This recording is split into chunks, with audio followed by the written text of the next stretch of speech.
디스크는 일단은 허리가 많이 아픕니다. 네. 그리고 허리와 엉치, 이제 골반이라고 하죠. 거기도 아프고 물론 다리도 아프죠.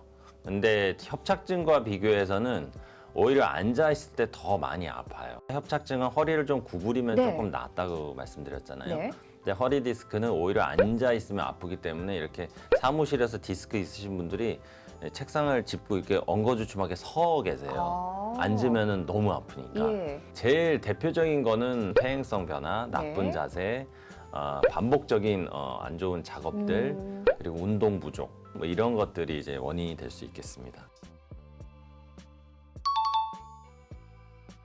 디스크가 터졌다고 하면 우리 환자분들이 되게 걱정을 하세요. 근데 사실 터진 디스크는 알아서 자연적으로 흡수되는 경우들이 또 많이 있습니다.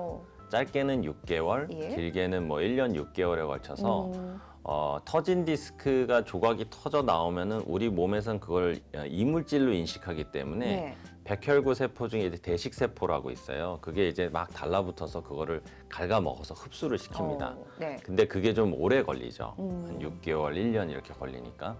그래서 자연적으로 이제 재활 치료나 운동이나 이런 것만 해도 없어지는 경우가 많기 때문에 일단은 주사 치료하면서 조금 경과를 보시면 좋겠고. 네. 하지만 터진 디스크가 잘 녹지 않는 디스크도 있어요. 수분이 별로 없는 디스크는 딱딱한 지우개 성상의 이런 디스크는 네. 잘 흡수가 안 되기 때문에 그런 경우는 이제 내시경을 이용한 이제 고주파로 수액 감압술이라는 게 있습니다. 고주파 전극 가느다란 튜브만 넣어서 그 터진 부분을 이렇게 아물게 해주는 거죠. 네. 터져 나가려는 압력을 다시 좀 들어가게 해주고 뭐 이런 시술들도 있다고 보시면 되겠습니다. 지금 보시는 것처럼 카테터 관을 넣어가지고 보통 반대편에서 이렇게 넣어서 이제 전극을 저렇게 경로를 이렇게 뿌리거든요. 네. 고주파 열을 이제 발생시키면은 아까 이렇게 밀려 나와 있던 디스크가 쪼그라들면서 들어가는 거죠. 시술을 함과 동시에 그 부위가 쪼그라들기도 하지만 네. 한번 이렇게 녹여 놓으면은 네. 서서히 시간이 지나면서 리모델링이 되면서 디스크가 이제 들어가는 어떤 좀 장기적인 기간을 거쳐서 좀 들어가는 효과도 있거든요. 네. 그래서 그런 어떤 시술이라고 보시면 되겠습니다. 24세 남자 환자분이신데요. 내시경 디스크 제거술과 고주파 수액 감압술 이런 것들은 조금은 젊으신 분들이 주로 하시는 시술이에요. 왜요? 왜냐하면 디스크가 잘 쪼그라들어야 되거든요. 네. 아까 말씀드린 대로 수분이 좀 많고 탄력 있는 디스크가 잘 쪼그라들기 때문에 예. 어르신들의 디스크는 약간 많이 굳어 있고 말라 있는 디스크가 많다 보니까 네. 조금 젊은 층에서 간단하게 할 수 있는 치료 방법이라고 보시면 되겠습니다. 콩알처럼 나와 있던 게 흡수가 돼서 이제 들어가는 그런 사진이라고 보시면 되겠고요. 디스크를 내시경을 보면서 이제 제거를 해서 이게 다 매끈하게 이제 들어간 네. 그런 사진이 되겠습니다. 이분은 50세 남자 환자분이시죠. 고주파 수액 감압술은 조금 젊은 층에 하기는 하지만 네. 이분을 하게 된 이유는 터졌습니다, 디스크가. 그래서 왼쪽 사진 보시면 터져서 그 조각이 밑으로 흘러 내려와 있거든요. 네. 그러니까 하얗게 보이는 것은 수분이 많다는 증거이기 때문에 저런 거는 그냥 놔두면 그냥 알아서 흡수돼서 없어지는 경우들이 꽤 있어요. 예.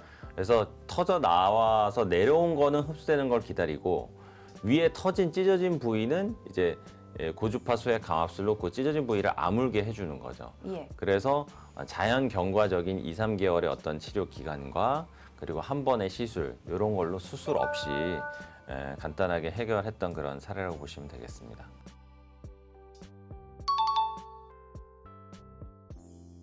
말씀드린 대로 수술이 아니죠. 네. 이것도 이제 간단히 국소 마취만해서 하는 치료다 보니까 절개가 없고 시술 시간도 30분 미만으로 끝나고요. 고령이시고 이제 당뇨, 고혈압, 다른 질병이 있으신 어르신들 다 안전하게 하실 수 있으시고 네. 또 국소 마취하고 당일 귀가하실 수 있습니다. 그래서 간단하게 할 수 있는 효과적인 그런 치료 방법이라고 보시면 되겠습니다.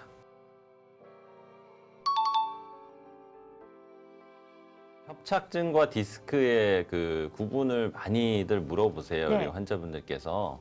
근데 항상 말씀드리는 게 이쪽 병원 갔는데 디스크라고 본인은 들었는데 저쪽 병원 갔더니 협착이라 그러더라.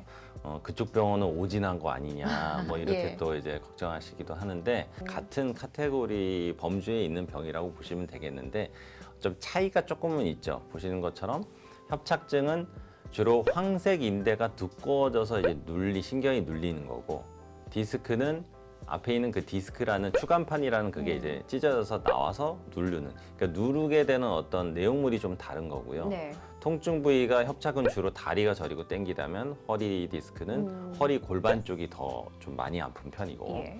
앉아 있는 게 협착증은 좀 편하고 디스크는 좀 힘들고, 오래 서 있거나 걸으면은 협착증은 좀 어렵고, 네. 뭐 이런 차이들이 있습니다. 근데 진단명 자체보다는 결국 치료하는 주치 입장에서는 뭐 치료 방법은 결국 같거든요. 신경이 뭔가 눌렸다는 거고, 예. 그걸 어떻게 하면 가장 최소한의 절개와 최소의 어떤 그런 치료로 눌린 신경을 풀어주느냐의 관건이기 때문에 그런 것들은 이제 전문의와 상의하셔서 잘 결정하시면 될 것 같습니다.